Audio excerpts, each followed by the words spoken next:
आरव एक छोटे से गांव में रहने वाला 12 साल का मासूम और दयालु लड़का था।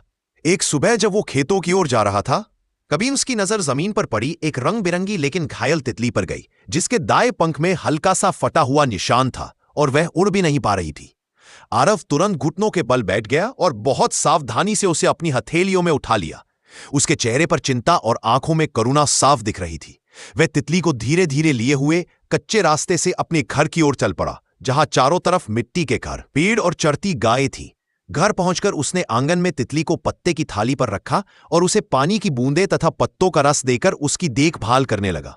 कुछ दिनों में तितली थोड़ी बेहतर होने लगी और आरव ने उसका नाम रखा नूरी। धीरे धीरे दोनों के बीच एक अनोखा रिश्ता बन गया। आरव चारपाई पर बैठता तो नूरी उसकी हथेली पर आकर बैठ जाती। हल्की हवा चलती और दोनों के बीच एक प्यारी सी दोस्ती महसूस होती। लेकिन एक रात अचानक कुछ अजीब हुआ। जब आरव सोने वाला था, तभी नूरी हल्की नीली चमक छोड़ने लगी। अंधेरे आंगन की मिट्टी की दीवारों पर वह चमक फैलने लगी हो गया। आरव हैरान होकर उसे देखने लगा।